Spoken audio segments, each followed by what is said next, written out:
The unit's going to come with some dip switches preset for you already, and that's going to be based around what it's actually physically connected to. So if you're going to get a pre-plumbed cylinder, it's going to make some assumptions on there.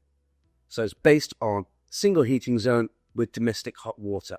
What I'm going to go through next is what the dip switches should be changed and why we might want to change them. Changing SW1 number 2. This is changing what the maximum discharge temperature of the actual air source comes going to be. That's normally set to 60 degrees with the R32 type units. Dip switch SW1 number 3. This is telling the system whether we're working with hot water or not. We're basically saying, have we got a hot water demand? SW1 number 4 is to do with the immersion. So do we actually have an immersion on this actual system? It's giving an actuation to give power to that immersion, pulling the contactor as required. SW1 number 7 is to do with the system's a monoblock or a split type system. 99% of the systems you'll come across in the UK are monoblock, in that the whole refrigeration circuit is built into the outdoor unit and you've got water in, water out the actual outdoor unit. Split type units, you've got refrigerant power going from the actual outdoor unit, getting piped into the actual building, and then we're transferring the energy from the refrigerant to water on a plate exchanger internal to the building. So that's very rare in the UK. SW2 number 8 is to do with electronic flow sensor.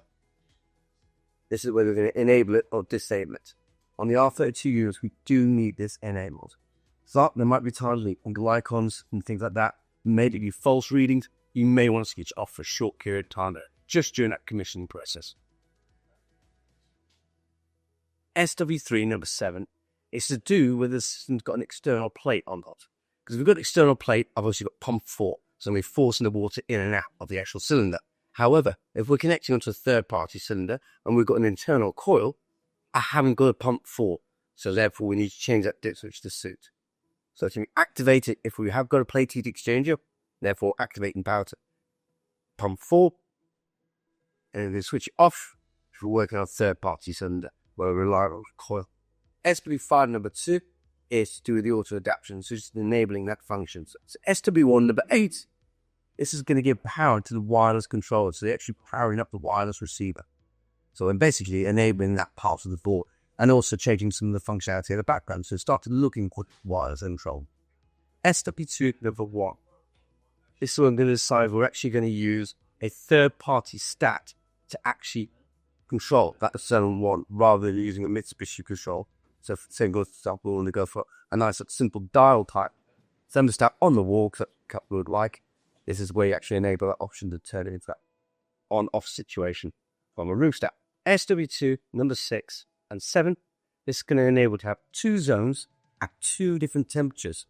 So I can have underfloor heating downstairs and radiators upstairs, for example, liquid 2 different flow temperatures. So controlling that mixing valve and the welder.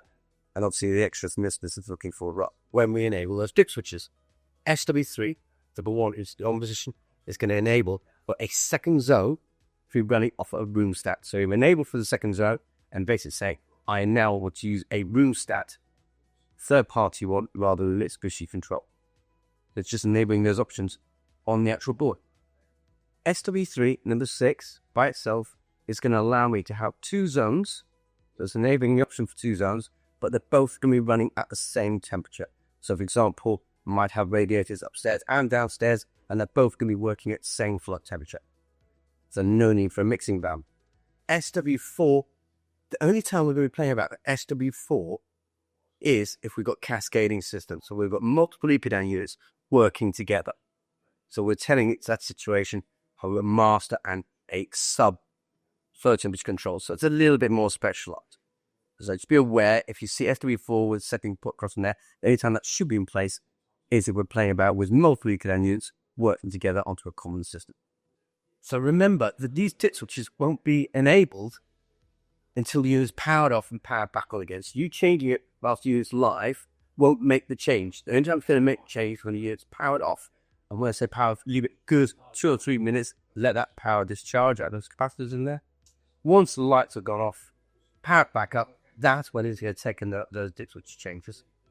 If you ever want a reminder of the dip switches, the information's in the service books, but it's also on the cover of the actual unit as well as a little reminder.